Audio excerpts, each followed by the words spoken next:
December 31st, the night that's supposed to be the happiest of the year. And yet, year after year, in different parts of the world, people who went out to celebrate never came back. Not because of bad luck, but because of decisions that seemed normal in the moment, but ended up being fatal. What you're about to see are real cases, recorded, verified.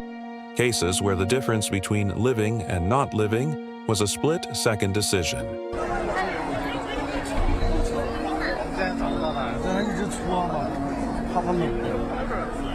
Kala'i Kalilikane was amidst the horror, scrambling to help a young boy. These are the most shocking and most preventable moments from New Year's Eve celebrations. And all of them were caught on camera. We start with the most recent case on this list, and one that could easily have been avoided if someone had simply said, no. It was the night of December 31st, 2024, in the Aliamanu neighborhood of Honolulu, Hawaii. An outdoor neighborhood party, as is tradition on the island. Entire families, children, adults. One of those nights where everyone knows each other on the block and the celebration is communal. At the house on 4144 Kika Drive, there was a large gathering with fireworks and music. A few minutes before midnight, someone ignited what is known as an aerial cake, a combination of multiple firework shells stacked in a single container. Professional fireworks of that type are illegal in Hawaii for private use, but the local tradition is so strong that authorities rarely act. At that moment, the cake tilted to one side and the projectiles fired directly into the boxes containing more stored fireworks next to the house.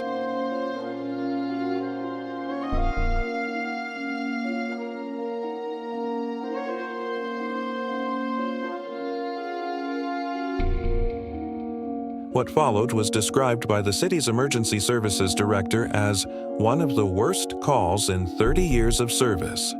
4 people did not survive. Among them, Nellie Ibarra, 58, her sister Jennifer Van, 23, and Cassius Ramos Benigno, a 3-year-old boy. Kevin Ballesteros, 29 and father of a 3-month-old baby, was admitted to the hospital with critical burns. He died on January 28th.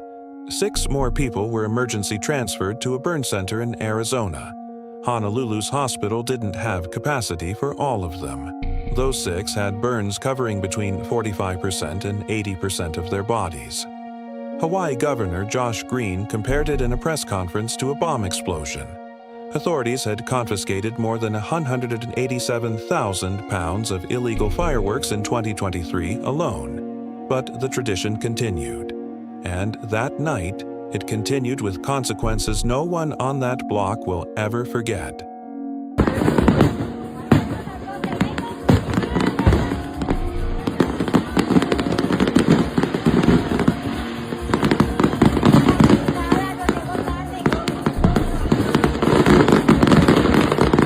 The aerial cake was illegal. The extra boxes of fireworks were illegal. Everyone on that street knew it was illegal, and that night, nobody said a word. The next case didn't happen in a public space. It wasn't at a massive party. It happened outside someone's own home, and the person responsible was someone who was celebrating alongside the victim. It was the early morning of January 1st, 2020, in Houston, Texas. Pamela Martis, 61, was a nurse and university professor. That night, she was outside with her neighbors, setting off fireworks in the cul-de-sac of her residential neighborhood. A quiet neighborhood celebration. Until someone, somewhere on that same block or nearby, decided to fire a gun into the air to ring in the new year. The weapon was never identified. The person who fired it never was either. A falling bullet struck Pamela Martis in the head. She was rushed to the hospital, where she died. The really scary thing about this story is the fact that police say nobody in her group, nobody around her had a gun when she was hit and killed by that stray. Harris County Sheriff Ed Gonzalez stated before the media, "Today, we add another example of an innocent life lost to this senseless behavior. Unfortunately, Deaths like this are not rare. Our region has a long history with celebratory gunfire. He also noted that the Houston police chief had publicly warned at a press conference just hours earlier that firing into the air was a criminal offense. That warning came hours before Pamela died. That same night in Cleveland, Ohio, a 38-year-old man fired into the air from outside his home to celebrate. One of his bullets came down on his own girlfriend, 31, who was standing with him. She did not survive. The man was arrested. 2 states, 2 cities. One, New Year's Eve, the same cause. One of the challenges about finding or locating shell casings from a celebratory gunshot is how far away was that gunshot? It could be a block away, it could be 4 blocks away. While the search continues, a bullet fired straight up can stay in the air for over a minute. On the way down, it reaches speeds between 300 and 700 feet per second, enough to penetrate a human skull. 80% of celebratory bullet wounds land on the head, shoulders, or feet. And the fatality rate for this type of impact is 5 times higher than the average for gunshot wounds. Physics doesn't celebrate with anyone. If the previous case shows a victim with no connection to whoever fired the shot, this next case is even harder to process. It was exactly midnight on January 1st, 2025, in Fort Lauderdale, Florida. Chris Dillon and his boyfriend Angel Nunez, 50, were outside their home celebrating the new year. At that exact moment, midnight, they embraced and kissed. In his own words, Chris Dillon told the press, "I took his head, he took mine, and we had the most beautiful kiss. I said, 'I love you.' He said, 'I love you.' And then he fell." Dillon didn't understand what had happened. He thought Angel had fainted. When paramedics arrived, they confirmed that Nunez had been struck by a bullet that no one had aimed at him, a bullet that fell from the sky. He was the sweetest man on earth. Chris Dillon is heartbroken and still in shock over the sudden death of his boyfriend of 2 years, 50-year-old Angel Nunez. Fort Lauderdale police confirmed the shot was not directed. It was celebratory gunfire that fell from an unidentified location. They never found the person responsible. Angel Nunez died on the night that's supposed to be the most festive of the year, at the exact moment that represents the start of something new. And the person who fired the shot probably doesn't even know it. What makes this case particularly striking isn't just the tragedy itself, it's the timing. Exactly midnight, the kiss, the "I love you," and the instant after. We arrive at the largest case by number on this list, and also the most preventable, because the mistake that set it off was not an explosion, not a weapon, not even a person acting recklessly. It was an administrative decision that no one communicated in time. On December 31st, 2014, around 300,000 people headed to the Bund in Shanghai, the city's famous historic waterfront, to watch the New Year's light show. It was a massive annual event. In 2013, authorities had assigned 6,000 police officers to manage the crowd. But in 2014, authorities decided to cancel the official light show, partly for safety reasons, and organize a smaller one at a different location. The problem? They reduced police staffing to just 700 officers, and people kept coming in the same numbers as always because no one informed them of the change. At 11:20 p.m., with the crowd already overflowing the space, loudspeakers announced the cancellation. It was already too late for anyone to leave in an orderly way.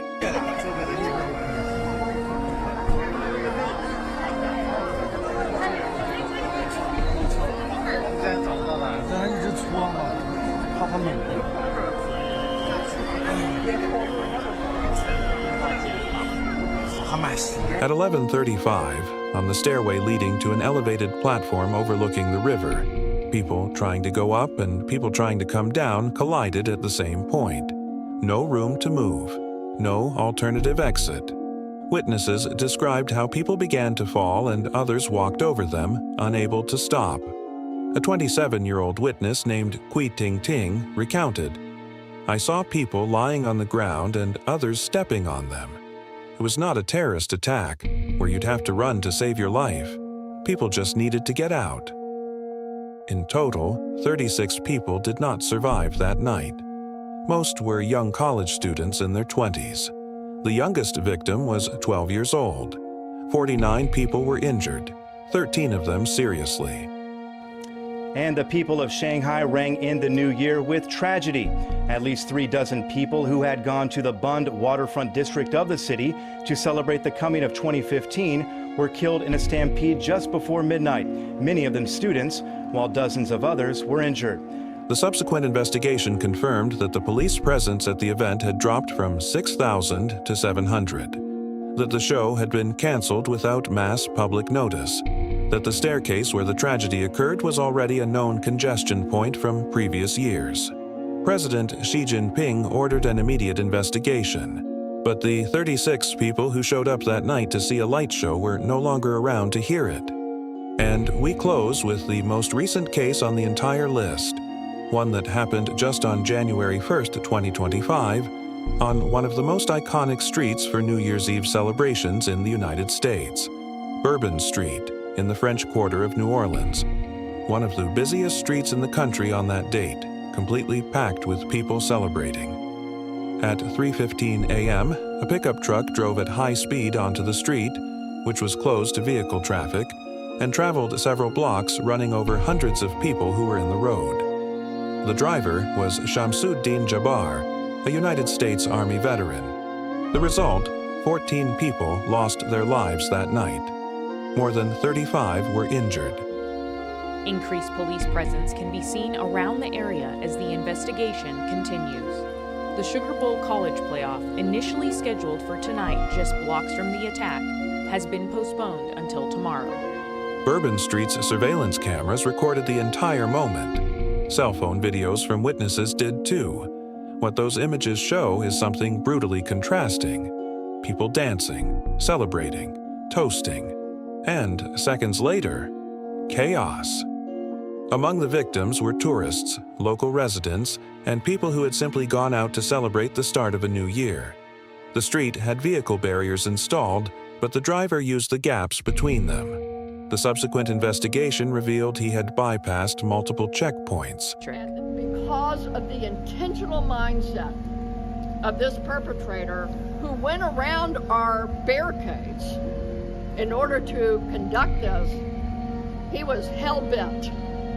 14 people who went out to celebrate the new year didn't make it to sunrise. On a street that already had cameras, that already had barriers, that already had a police presence.